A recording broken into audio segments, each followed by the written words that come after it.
Hello mga Mars! Magandang araw na naman sa inyong lahat. Ito na naman po ang inyong chika Dora, ang Auntie Kenya, na maghahati na naman sa inyo ng pinaka-latest at juicy na love chika. Mga mare, humanda na kayo kasi ang chika ko ngayon ay hindi lang basta-basta love story ni Aileen. Ito ay kombinasyon ng kilig, katangahan, yabang ng pamilya at isang afam na certified red flag.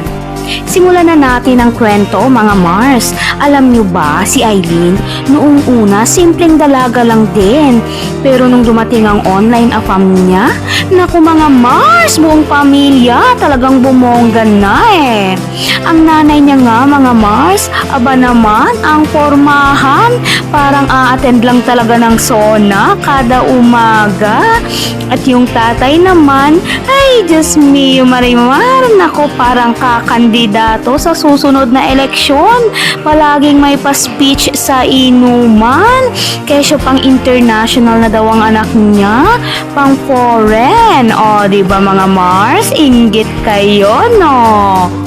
At syempre, yung neighborhoods, may pa-smirk mga Mars. Sino ba naman kasi ang hindi maiinggit, diba? Naka-jackpot itong si Kumare. Itong si Aileen naman, aba, everyday busy mga Mars, kakachat sa kanyang online sweetheart. Siyempre ba naman kasi mga Mars, sino ba naman ang hindi mapofall? Ang gwapo nitong afam sa picture. Looking yummy pa daw mga Mars ha? At wag ka, sobrang sweet din daw nitong si afam. Ay naku talaga mga Mars, napapa-thank you Lord na lang talaga itong si Kumare.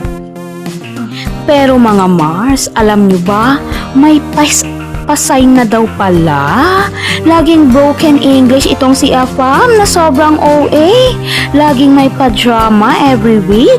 Aba-aba naman mga Mars, ito pa ha. Laging may pa-emergency. O, diba? Pero itong si Aileen, naku mga Mars, ayaw talaga patinag. True love daw kasi talaga. Isang araw nga mga Mars ha, nag-message itong si Afam, aba, may problema? Siyempre, nagtanong naman itong si Aileen kung anong problema ng mahal niya. At siyempre, as usual, medical emergency, o diba? May pa 50-50 siya. Aba mga Mars, doon na nagsimula ang kabog. Una, konting padala lang daw. Aba, may kasunod pa.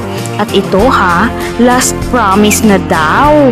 Aba naman, may ikatatlo pa pala. Ito ha, visa problem na daw. At hindi pa doon nagtatapos mga Mars. Wala na daw makain itong si Afam dahil daw kasi na-freeze ang kanyang account. Ay nako naman talaga mga Mars. Ito namang si Kumare, talagang paniwalang paniwala. No duda talaga eh. Pikit na lang daw kasi kapag inggit. O, diba? Sana all may papikit. Ay, nako na lang talaga mga Mars. Nagkanda utang-utang na tong si Kumare para lang may maipadala sa ghost sweetheart niya. Ay, nako talaga. At ang nanay niya, aba, parang first lady ng barangay. Kaya siya magpapakasal na daw ang anak niya sa foreigner. Ginatungan naman ng tatay.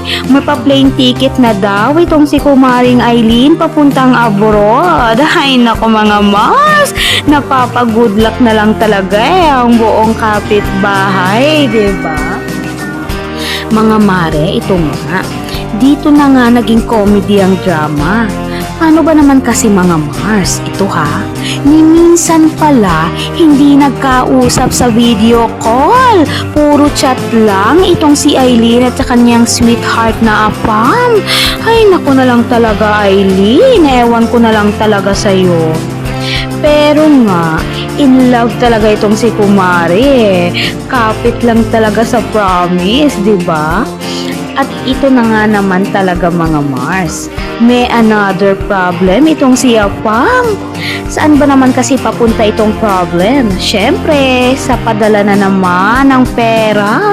Paulit-ulit na lang talaga mga Mars. Nasimot na nga talaga itong si Aileen eh.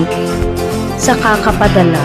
Pero ewan ko na nga ba mga Mars, sobrang naniniwala ito si Aileen sa pangakong bayad at pag-asang meant to be talaga sila ni Afam.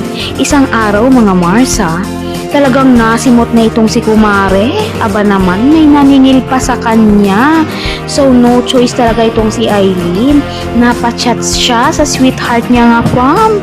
Nagtatanong, baka pwede na siyang maka-withdraw sa card niya kasi may naniningil na sa kanya. Aba mga Mars, nasin na nga, Fam. Ditong si Aileen, syempre, nabuhayan ng loob, diba? Tapos maya-maya may pa-reply. O, diba? Magsisend daw. Wait lang ng konti. At huwag ka mga Mars may pa-interest pa daw. Syempre, tuwang-tuwa itong si Kumare. Hanggang sa ginabi na siya sa kakahintay. Ni walang padala na natanggap O, diba? Ay, nako talaga Aileen. At syempre, nag-chat ulit si Aileen. At alam nyo ba kung anong nangyari mga Mars? Nako, wala na. Block na siya mga te. Ay nako, dito na talaga naupo si Aileen sa kesame ng katotohanan. O, diba? At syempre, dahil nga ang neighborhoods niya ay puro chekadora, viral agad ang latest na chika. At ang mga tsakang inggitera, syempre, halos maglambitin na sa kakatawa. O, diba? Katawa-tawa naman talaga kasi mga Mars ang katangahan ng buong pamilya.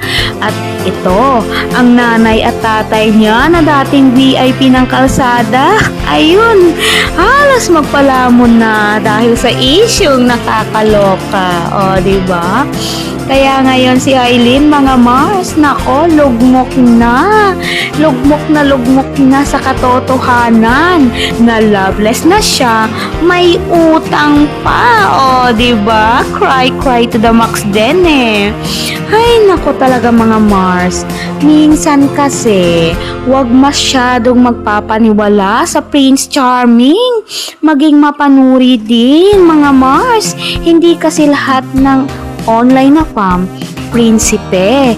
Yung iba, scam lang na naka-English. O, diba?